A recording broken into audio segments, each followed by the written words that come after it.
most critical part of the mission, two space surgeons began a complicated operation to replace several black boxes buried inside the satellite.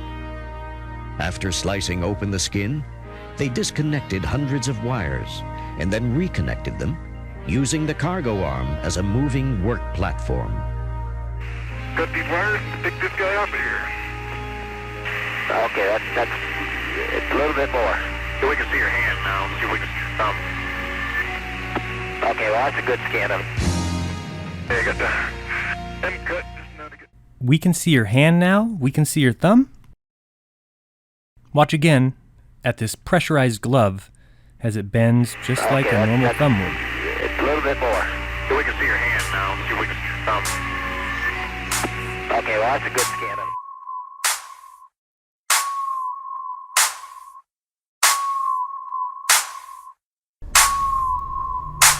We can see your hand now, we can see your thumb.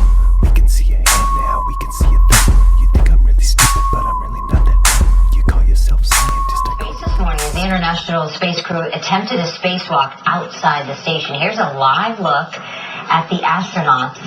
Well, I don't think those are astronauts. Yeah, Where's their spacesuit?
Mr. President, earlier this year you told us you had ordered your administration to cease and desist on payments to journalists to promote your agenda. You cited the need for ethical concerns and the need for a bright line between the press and the government. Your administration continues to make the use of video news releases, which are prepackaged news stories sent to television stations, fully aware that some or many of these stations will air them without any disclaimer that they are produced by the government.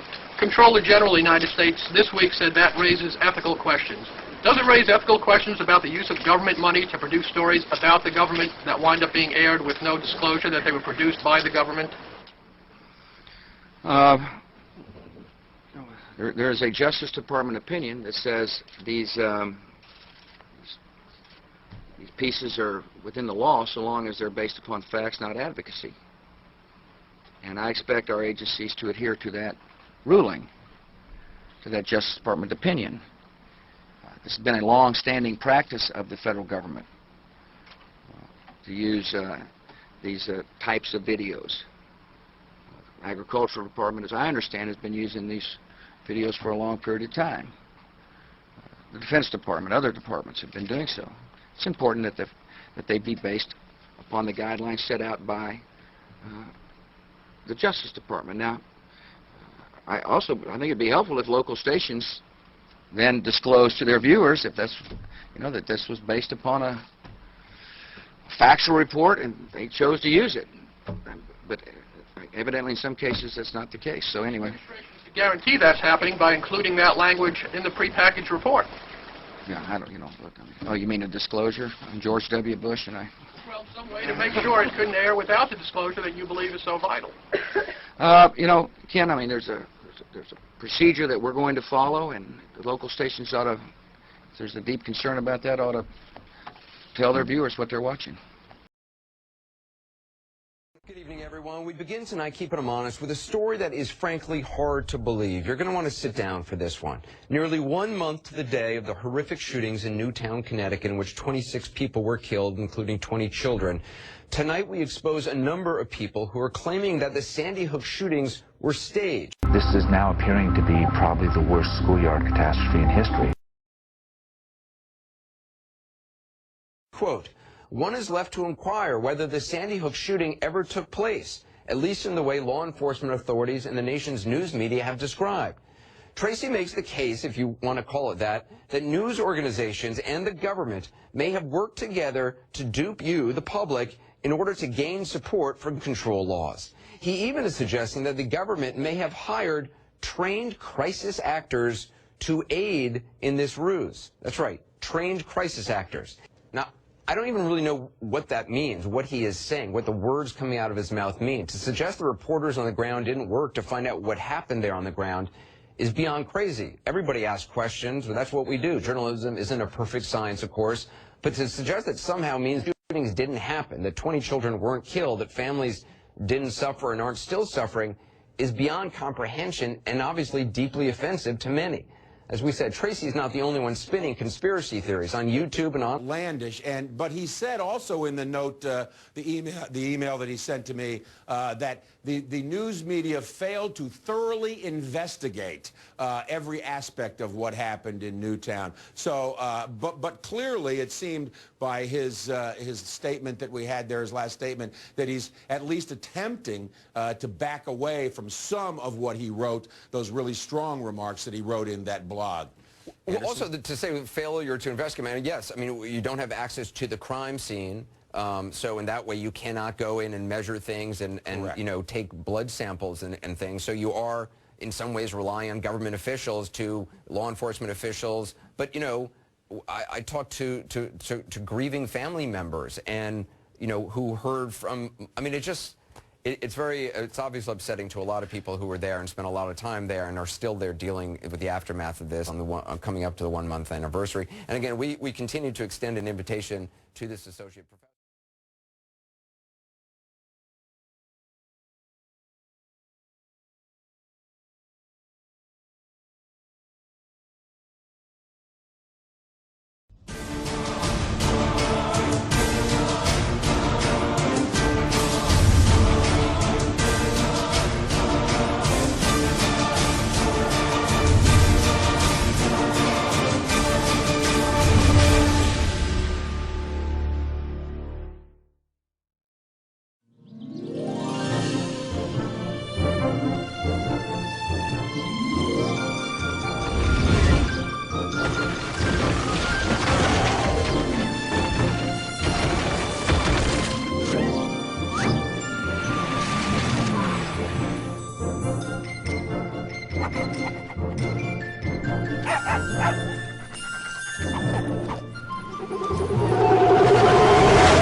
The American dream. There's a reason they call it a dream. Who's there? Cock-a-doodle-doo, pal.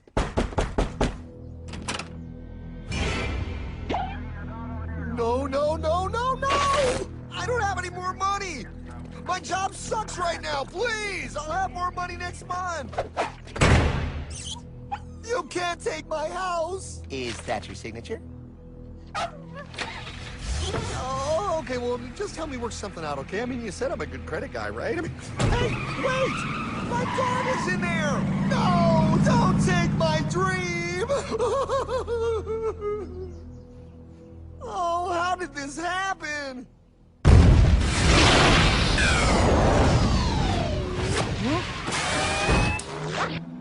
Hardman? Is that you? It's been a long time since the 4th grade.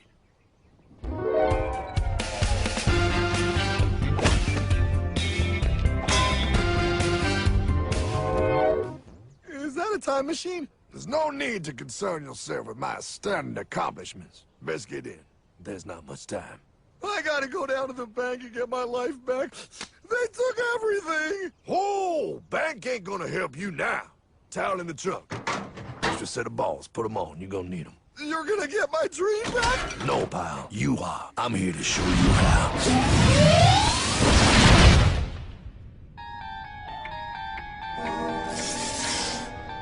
Submitted for your approval. 1. First National Bank.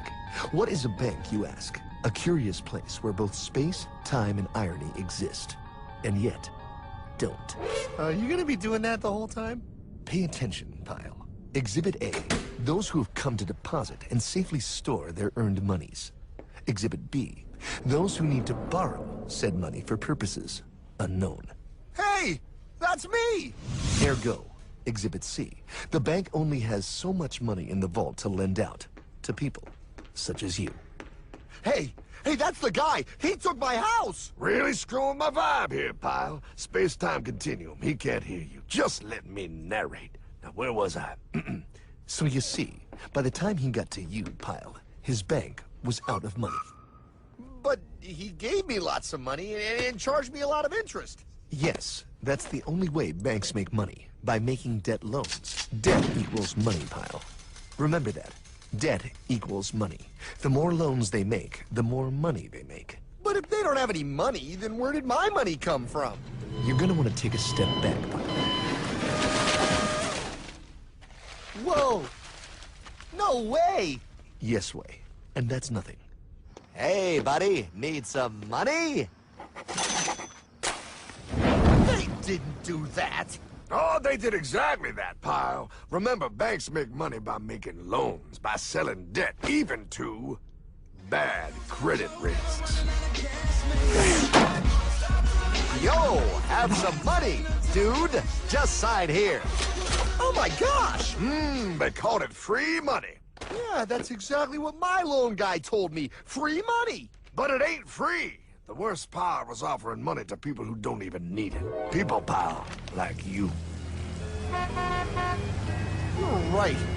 I didn't need him. I was happy here. I didn't need it.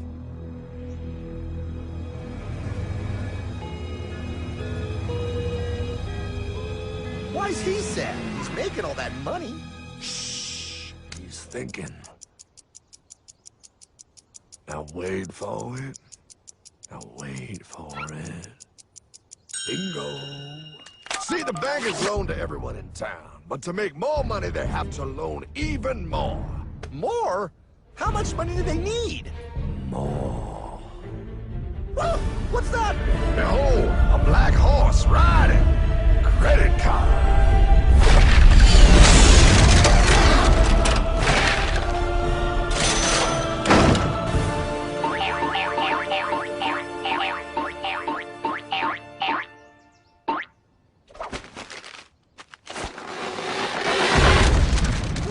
Look, I mean, it's gonna be okay. Everything's gonna be okay. What now? Now, with pile with all this money, we might as well party.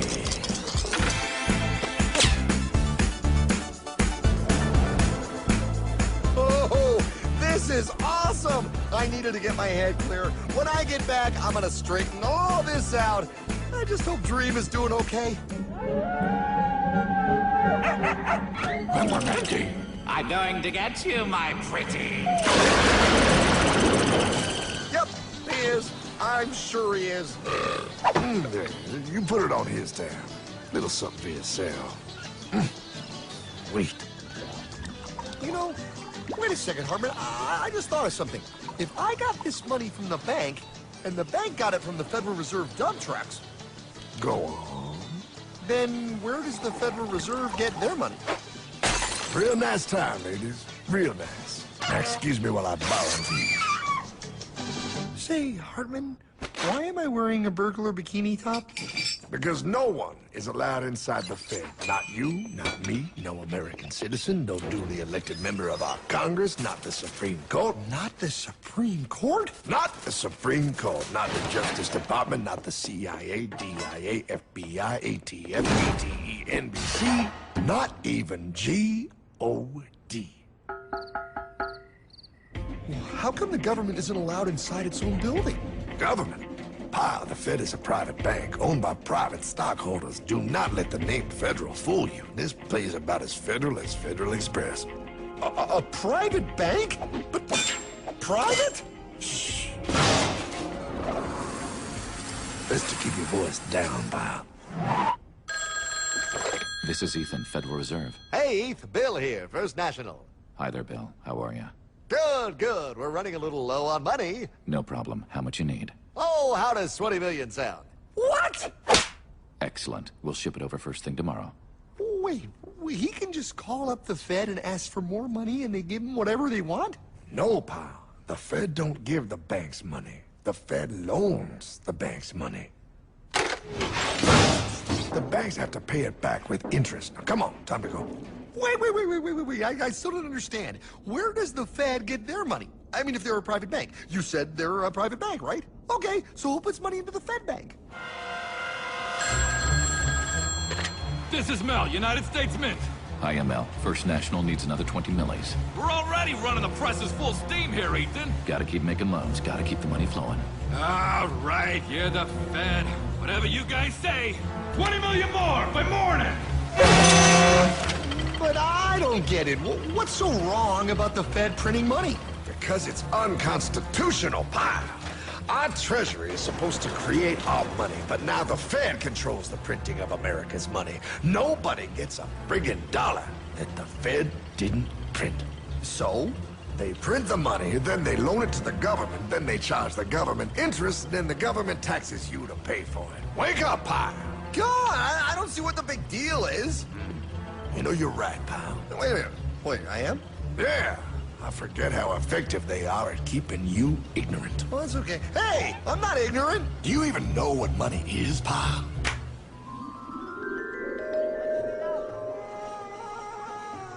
In the long ago, people bartered. They traded things they had for things they wanted.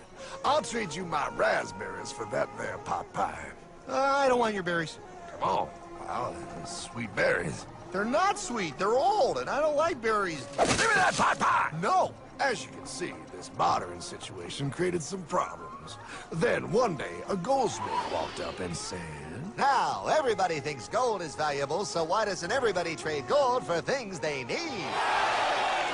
The price was set for gold, and now it was very easy to conduct commerce because people could trade gold for all the things they needed. Hartman! Wow, look at all my gold! Hey, stop them! That's my gold! Damn, thieves! Say there, Pyle. I've got a vault and some guards. I can keep your gold safe for you, for a small fee. Yeah, sure, that'd be awesome. You see, Pyle, this is how the first bank made money. There you go, Pyle. I owe you 100 gold coins. Okay, great. Come back anytime and redeem your gold when you want it. It'll be right here, in my vault. Now you're holding the very first paper money, Pyle. Wow, this is great. It all makes sense. Oh, that's right. It was good, and everybody started using IOUs because everybody knew the IOU was as good as gold. Wow, this candy is really a good price. 1 IOU. I'm getting some more for later. Hey, wait a minute. It was just 1 IOU. 10 IOUs for chocolate? You can't just raise prices like that. Oh, the Candyman can. Oh, the Candyman can. Wait, that is just frickin' wrong. It's called inflation, Pyle. It makes your IOUs worth less and less until they are worth nothing. Less bang for the buck. Dollar ain't what it used to be. But I worked hard and I baked all those pot pies. Now I have to work harder to make less? That's not fair. Oh, if you think that's not fair, you're gonna love the next part. What's he doing? How do banks make money, Pyle? By making more loans? Oh, that's right. He's good. See, he prints more IOUs without any more gold, loans them out for interest, makes a pretty penny, and nobody is the wiser. Unless everybody wanted their gold back at the same time. No. That's my gold. Not anymore. What are you talking about? I'd like to redeem my IOUs, please. Thank you very much. Hey! I want my gold back now! Thief! Gotta love the bank run, bringing people together. See, they all found out he was stealing, made a run on the bank, and demanded their gold, but as you can see, there ain't no gold to get. Herdman! Don't worry, pal. Back in these times, vengeance will be yours. 3 things in this world you don't do. Never mess with another man's woman. Never mess with another man's ego. And most importantly, you never mess with another man's money. Else, a man will mess with you. My God! You hung him? Yes, pal. Oh, we hung him. We hung him high. And do you know why? Well, because he was a thief? Because, pal, an evil invention was born. Man discovered how to turn worthless paper into gold. Thus was invented the ultimate machine to steal real money and enslave all the nations on Earth. It's alive! Oh, now come on. You're just being dramatic. I mean, I lost my house, but... What is that? Explain. A nuclear power plant? Mm-hmm. Produces lots of electricity and little pollution. An invention for the good of humanity. Okay, but what's this have to do with... 3, 2... Holy! Atomic energy. A discovery more powerful than anything man had yet conceived. It can be used for good or evil. Now, unlike Einstein, the goldsmith's discovery has been kept a closely guarded secret. It was never intended for you to see. This discovery is called fractional reserve banking. In the wrong hands, it's more powerful than the nuclear bomb in its ability to completely and utterly destroy a nation who is subjected to its perversion. No, no, no, no, no, no. It is time we stop this evil secret and the men behind it. You're being ridiculous. Before America is destroyed forever. Believe it, Pop. No, no, no, no, no. I just want my dog back. Damn it. That's it. I give up. Let them live in chains. No, Hardman. The tree of liberty must be refreshed from time to time with the blood of patriots and tyrants. Thomas Jefferson? Mr. President, how do I get him to understand? As we did, son, remain vigilant. Too many have hidden the truth, and the light of our liberty dims with every passing day. Quickly, take my horse. Show him. Wait, show me what? Where are we going? Stallion of Liberty! Brought on the hoary wind! Oh, where are we? Battle of Waterloo! Hold on, we gotta get through! A money machine! There it is! Hey, is that the same people? Rich bankermen from Germany flying under the banner of the Red Shield. They finance both sides of the war. We must hurry! That's him, the Red Shield courier! Shoot him! No, I'm not shooting anyone. Damn it, Pop. What? He beat everyone back with the news of the war and told England that Napoleon won. The Red Shield bankers in London pretended that England was doomed and started selling their English stocks. The English went into a selling frenzy to get rid of worthless English money. But the English won, right? Of course they won, but it was a trick by Red Shield. They waited until the stocks plummeted to pennies and then bought England back for nearly nothing. What? They did that? How? When the English leaders found out, they had no choice but to give themselves over to the Red Shield. Their money was gone, and they were slaves to the Red Shield war debt. Since that time, the English have been paying their national taxes directly to the Red Shield private bankers. The people have no idea. But the bankers bragged about what they did to us, laughing at us all the way to the bank.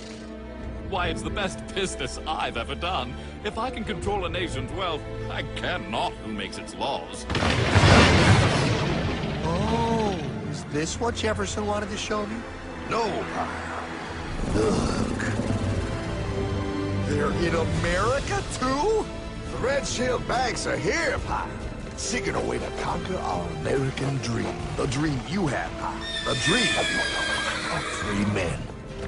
They tried to take over our country many times and failed because Jefferson and the Patriots vowed to stop the evil tyrants at all costs.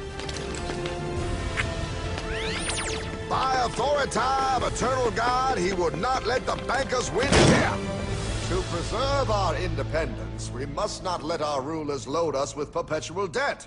We must make our choice between economy and liberty or profusion and servitude. Wow. I place economy among the first and most important of Republican virtues, and public debt is the greatest of the dangers to be feared.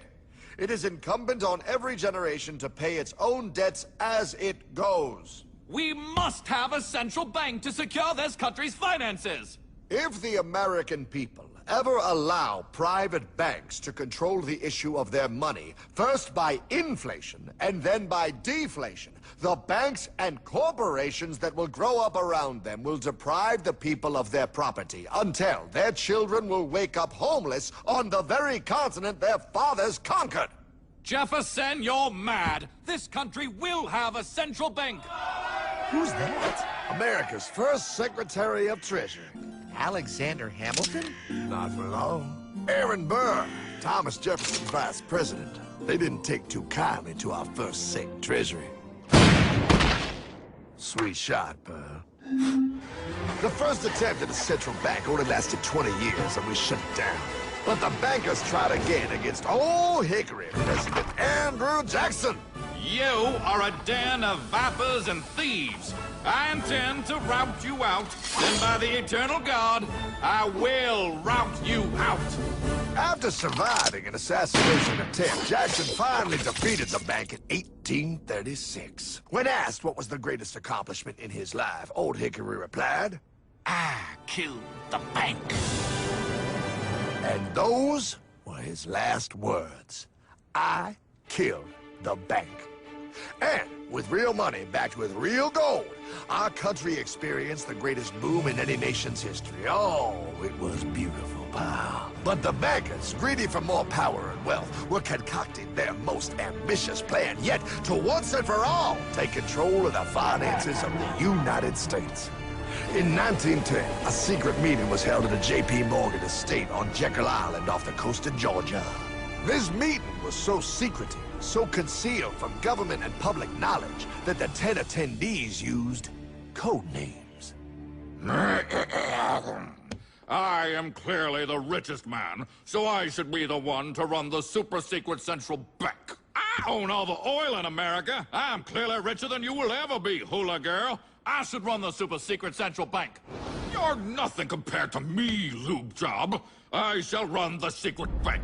Silence! Supreme Master Leader, I didn't know you were gonna be here. I'm not. Neither are you, dumbass. Oh yeah, right. He's so smart. None of you shall run the bank. We have failed in the past because of openness. This time, the key to success is secrecy. The people must believe that they run the bank. Yes, brilliant! A sneak attack. What's the plan? We first create panic, then we show them the solution. With our man in office and well-planned timing, we will have our central bank. And so the people think it is theirs. We shall christen it Federal. The Federal Reserve.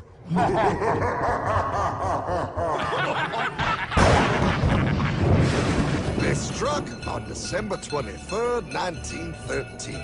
When most of our Congress were at home eating fruitcake, these bastards, I mean bankers, presented their treasonous act.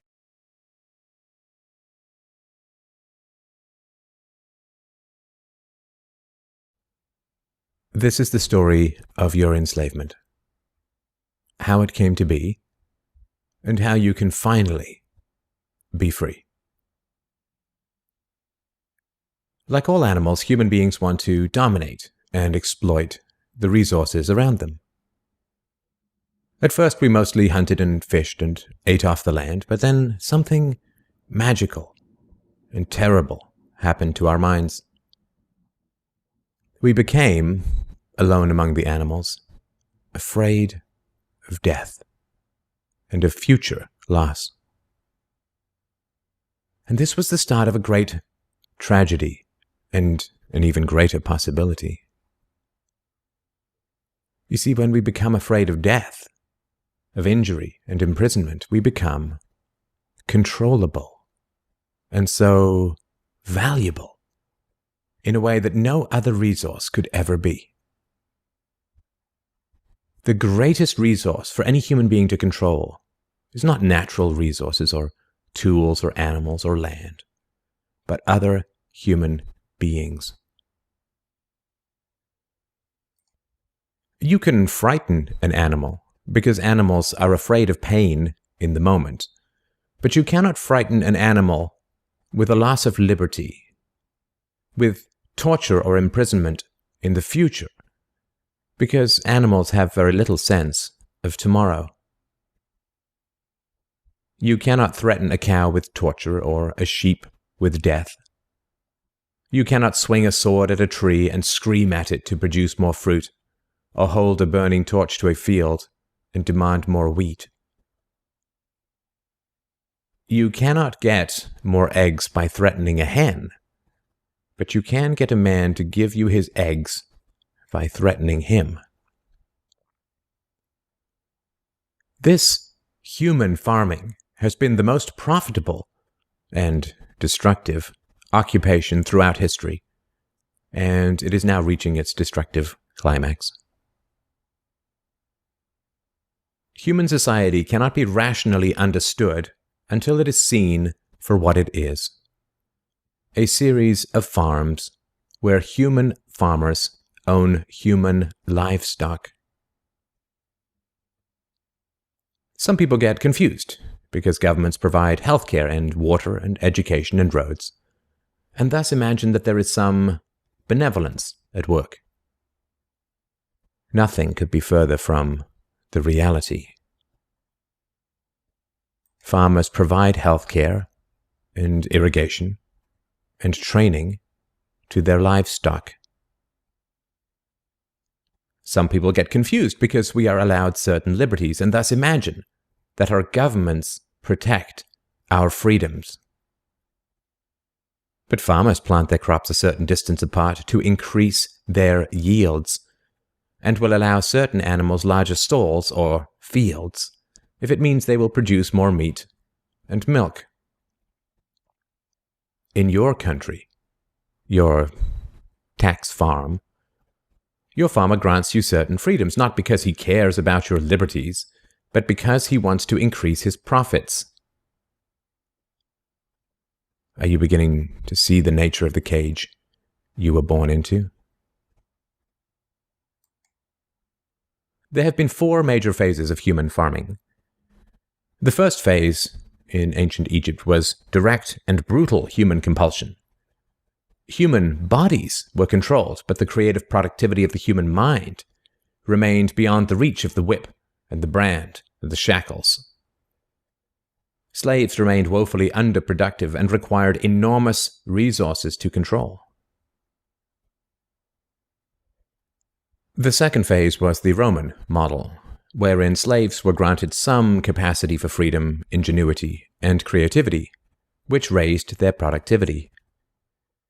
This increased the wealth of Rome, and thus the tax income of the Roman government, and with this additional wealth Rome became an empire, destroying the economic freedoms that fed its power, and collapsed.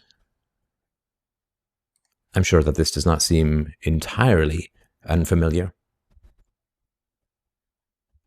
After the collapse of Rome, the feudal model introduced the concept of livestock ownership and taxation.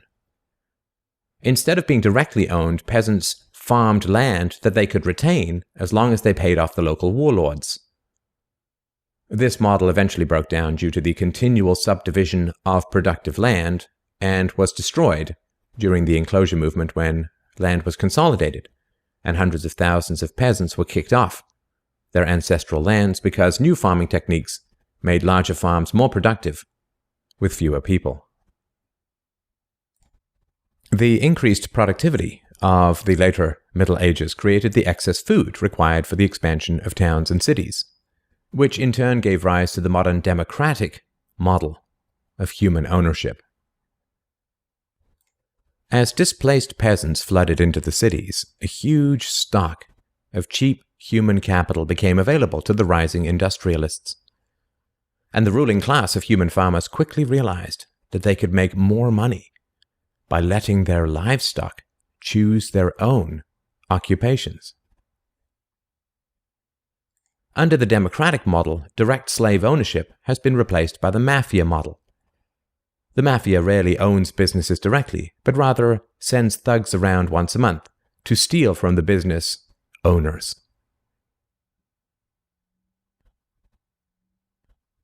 You are now allowed to choose your own occupation, which raises your productivity, and thus the taxes you can pay to your masters. Value this time in your life, kids, because this is the time in your life when you still have your choices. And it goes by so fast. When you're a teenager, you think you can do anything, and you do. Your 20s are a blur. 30s, you raise your family, you make a little money, and you think to yourself, what happened to my 20s? 40s, you grow a little pot belly, you grow another chin. The music starts to get too loud. One of your old girlfriends from high school becomes a grandmother. 50s, you have a minor surgery. You'll call it a procedure, but it's a surgery. 60s, you'll have a major surgery. The music is still loud, but it doesn't matter because you can't hear it anyway. 70s, you and the wife retire to Fort Lauderdale. Start eating dinner at 2 o'clock in the afternoon. You have lunch around 10, breakfast the night before. Spend most of your time wandering around malls looking for the ultimate soft yogurt and muttering, how come the kids don't call? How come the kids don't call? The 80s, you'll have a major stroke. You end up battling with some Jamaican nurse who your wife can't stand, but who you call mama. Any questions? Your few freedoms are preserved because they are profitable to your owners. The great challenge of the democratic model is that increases in wealth and freedom threaten the farmers. The ruling classes initially profit from a relatively free market in capital and labor, but as their livestock become more used to their freedoms and growing wealth, they begin to question why they need rulers at all. Well, nobody ever said that human farming was easy. Keeping the taxed livestock securely in the compounds of the ruling classes is a three-phase process. The first is to indoctrinate the young through government, quote, education. As the wealth of democratic countries grew, government schools were universally inflicted in order to control the thoughts and souls of the livestock. The second phase is to turn citizens against each other through the creation of dependent livestock. It is very difficult to rule human beings directly through force, and where it can be achieved, it remains cripplingly underproductive, as can be seen in North Korea. Human beings do not breed well or produce efficiently in direct captivity. But if human beings believe that they are free, then they will produce much more for their farmers. The best way to maintain this illusion of freedom is to put some of the livestock on the payroll of the farmer. Those cows that become dependent on the existing hierarchy will then attack any other cows who point out the violence, hypocrisy, and immorality of human ownership. Officers positioned Grant face first on the floor with one officer near his head, a second near his back, and a third officer standing nearby. There appeared to be a brief struggle. Then, a 2-year veteran BART officer stands, draws his weapon, and fires.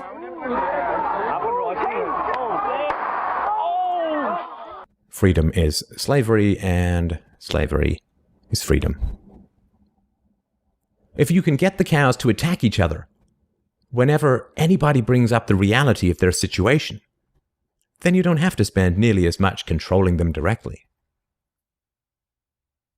Those cows who become dependent upon the stolen largesse of the farmer will violently oppose any questioning of the virtue of human ownership, and the intellectual and artistic classes, always and forever dependent upon the farmers, will say to anyone who demands freedom from ownership, you will harm your fellow cows.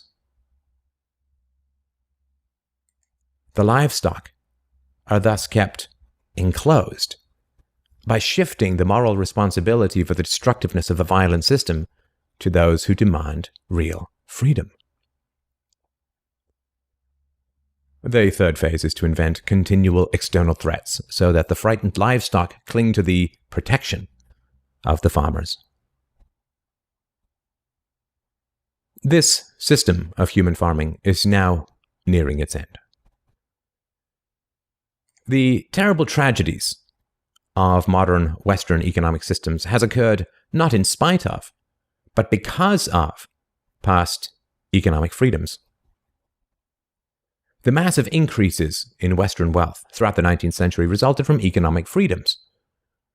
And it was this very increase in wealth that fed the size and power of the state. Whenever the livestock become exponentially more productive, you get a corresponding increase in the number of farmers and their dependents. The growth of the state is always proportional to the preceding economic freedoms. Economic freedoms create wealth, and the wealth attracts more thieves and political parasites, whose greed then destroys the economic freedoms. In other words, freedom metastasizes the cancer of the state. The government that starts off the smallest will always end up the largest. This is why there can be no viable and sustainable alternative to a truly free and peaceful society. A society without political rulers, without human ownership, without the violence of taxation and statism. To be truly free is both very easy and very hard. We avoid the horror of our enslavement because it is so painful to see it directly. We dance around the endless violence of our dying system because we fear the attacks of our fellow livestock. But we can only be kept in the cages we refuse to see. Wake up. To see the farm is to leave it.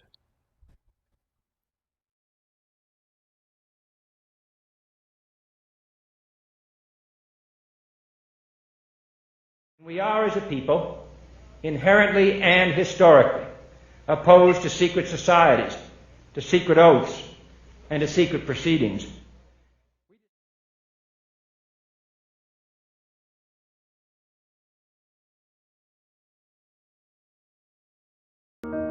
Now, the main enemy is Freemasonry.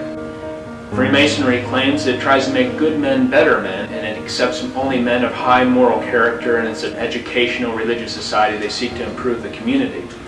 But what they fail to tell the people is that Masonry has another purpose. It's completely unknown to much of the public and many of the Masons. Manly P. Hall, a 33rd degree Mason, said, quote, "Freemasonry is a fraternity within a fraternity, an outer organization concealing an inner brotherhood of the elect." In the first degree, the initiate is asked the following question: what do you desire? In the first degree, he answers light. In the second degree, he answers more light. In the third degree, he answers further light. But he's led phase by phase through a series of blood oaths. Now, Albert Pike, who's probably the most famous Freemason of all time, he was a Mason who simultaneously occupied 3 different positions. He was the head of Washington, D.C. Masonry, he was the head of American Masonry, and he was the head of World Masonry. Albert Pike wrote the book Morals and Dogma. It was published in 1871. It's been called the most important book of Freemasonry. It's been called the Bible of Freemasonry. Albert Pike says in Morals and Dogma, quote, "The Mason is familiar with the doctrine that the Supreme Being is a center of light." And what is this light that the Masons are talking about? Page 321 of Morals and Dogma by Albert Pike. Quote, "Lucifer, the light bearer, Lucifer, the son of the morning, is it he who bears the light? Doubt it not." End quote. And on page 324 he repeats the thought. He says, quote, "A devil, a fallen Lucifer, or light bearer." He identifies Lucifer as being the devil. The New Agers believe the same thing as the Masons. Manly P. Hall wrote the book The Lost Keys of Freemasonry. He says this, quote, "When the Mason learns the key is the proper application of the dynamo of living power, he has learned the mystery of his craft. The seething energies of Lucifer are in his hands." End quote. So the Masonic writers are telling the Pope they conceal the worship of Lucifer from the rest of the Masonic Lodge. In the 28th degree, the symbol, this is for the degree Knight of the Serpent, It has a snake biting its tail, and what looks to be a friendly person, but you look in the reflection here, as you can see, if you turn around, it's a demon.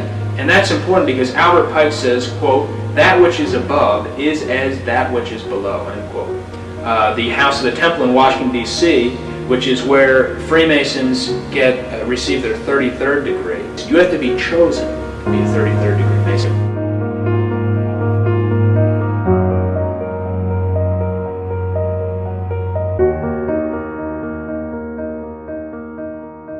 In the book called The History of Freemasonry, quote, "This star represents good when represented with 1 point upward."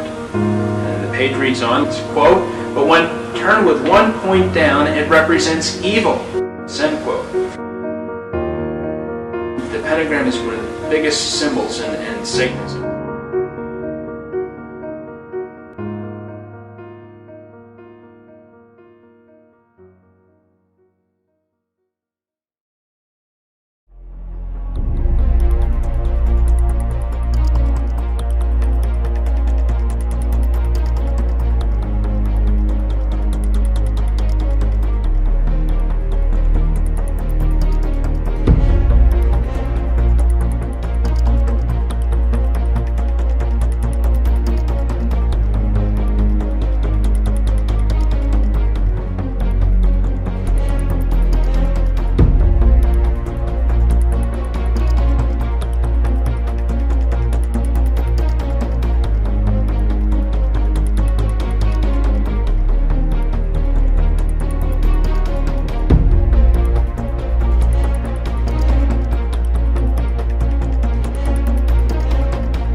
Well, in the French case, they organised a huge exhibition in Paris on the evils of Freemasonry as a conspiracy.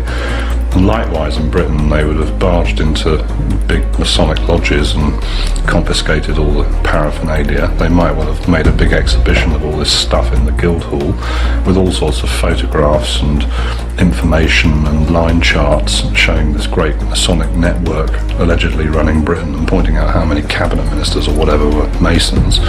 And they would have tried to sell that to the population, saying, "Look here, you idiots, you've been governed for years by 200 sort of leading Freemasons or something." The Sonderfundungus List, GB, or Black Book, named 2,820 individual enemies of the Reich, who were to be hunted down and eliminated once Britain had been occupied. All the members of the British government and the civil service were on the list, but the remainder were the cream of Britain's intellectual and literary elite. With these detailed lists, British Freemasonry would have been eradicated, just as it was in the Channel Islands. It was on the morning of the 27th of January 1941 that squads of special troops, professional wreckers, arrived here at the Masonic Temple in St. Helier and set about the systematic looting and pillaging of this beautiful building. They stripped out all the main furnishings, and they also stripped out and ransacked the splendid library and museum. And as photographs which are taken at the Liberation show, the damage inflicted was horrendous. It was state vandalism.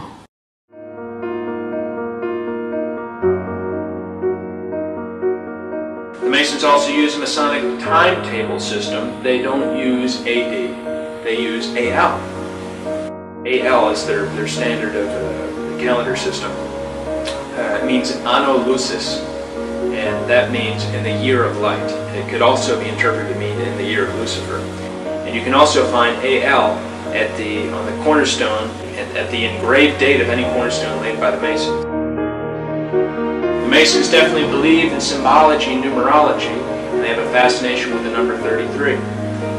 Masonic Encyclopedia says that Charleston, South Carolina was selected as the first home of the Council of the 33rd Degree Masonic Lodge. Major events that have happened on the 33rd degree latitude, it's where the first nuclear bomb was tested, Trinity Site, New Mexico. And the monument chosen to commemorate this site was an obelisk, which is a Masonic symbol. The 33rd degree latitude also passes over both Hiroshima and Nagasaki, Japan. These sites were the place where the first two bombs, atomic bombs, were dropped at the end of World War II. Truman was a 32nd degree Mason when he dropped the bombs. In October of 1945, he became a 33rd degree Mason. But the most astonishing incident that has occurred on the 33rd degree latitude of the map is it passes over the city of Dallas, Texas, where on November the 22nd, 1963, JFK was assassinated. The president passed an obelisk that is located right in front of the school book depository on the street where the president was shot.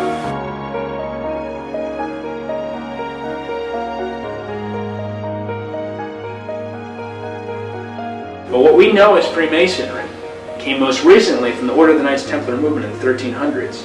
Actually came before that, in the year 43 AD, from a group called the Mysterious Force. That's actually where Freemasonry came from. And this following information is from a book called The Origin of Masonry. The Mysterious Force was established in 43 AD, and it started when a counselor to King Herod Agrippa came to him and complained that the followers of Jesus had a mysterious force. So the purpose of this group was to attack the teachings of Jesus, and that they should establish their own mysterious force in order to preserve Judaism. King Herod Agrippa said, quote, "We will use the hammer because it was used to nail Jesus' hands and feet. Every session will be opened by striking the hammer 3 times, end quote." And you notice that judges have the hammer to bring order to the court. King Herod Agrippa said, quote, "We will make degrees. These will be 33, symbolizing the age of the impostor." And on November the 43 AD, the first official session was held in the First Temple of Jerusalem, which was a basement in the palace of King Herod Agrippa. The meeting of the Mysterious Force was always held in the temple. That was the name, the temple. And in 1717, modern Freemasonry changed it to the name of a lodge. To prove that Masonry is of Jewish origin, we'll hear the following quotes. The Rabbi Isaac Weiss wrote in 1855, quote, "Masonry is a Jewish institution whose history, degrees, assignments, signs, and explanations are of Jewish nature from beginning to end," end quote. Theodor Herzl, the founder of Zionism in 1897 in Switzerland, said, quote, "Masonic lodges are established all over the world to offer us help to achieve our independence. Those pigs and non-Jewish Masons will never understand the final objects of Masonry," end quote. President Barack Obama concludes his 3-day trip to Israel today, and it began early with a trip to Mount Herzl, where he laid a wreath on the tomb of Theodor Herzl, the Zionist visionary who imagined the state of Israel, but who died 40 years before it came into being. Those pigs and non-Jewish Masons will never understand the final objects of Masonry, end quote. Also in the Jewish Encyclopedia, there's no criticism of socialism or communism, and in fact, they say that they're instrumental in founding and making socialism flourish. In fact, Jewish international bankers financed the Russian Revolution. Now, going back to what all this Freemasonry is rooted in, it's rooted in the Jewish Kabbalah. The Kabbalah is the Hebrew word for received tradition. The Jewish Kabbalah is a medieval Jewish book of occult philosophy and magic based on mystical interpretations of the Old Testament. The Kabbalah is important with magicians, sorcerers, witches, Satanists, as well as Masonic philosophers. And all the things I just mentioned that are rooted, talked about Freemasonry, gets back and is rooted in the Jewish Kabbalah. The book Morals and Dogma has 65 pages dealing with the Kabbalah. Page 741 of Morals and Dogma says this, quote, "Masonry is a search for light. That search leads directly back to the Kabbalah."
that, sir?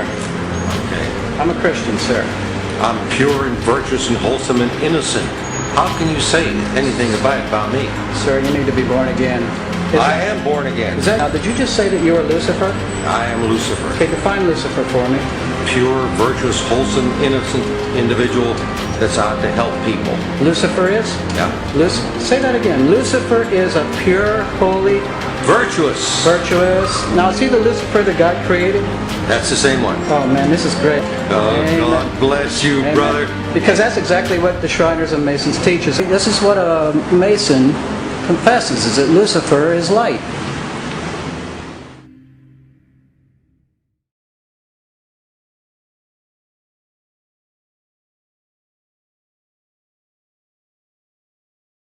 I lost my son. My nephew. My uncle. My son. On September 11th, 2001. Most people don't know that a third tower fell on September 11th. World Trade Center 7, a 47-story skyscraper, was not hit by a plane. Although the official explanation is that fire brought down Building 7. Over 1,200 architects and engineers have looked into the evidence and believe there is more to the story. Bring justice to my son. My uncle. My nephew. My son. And thousands.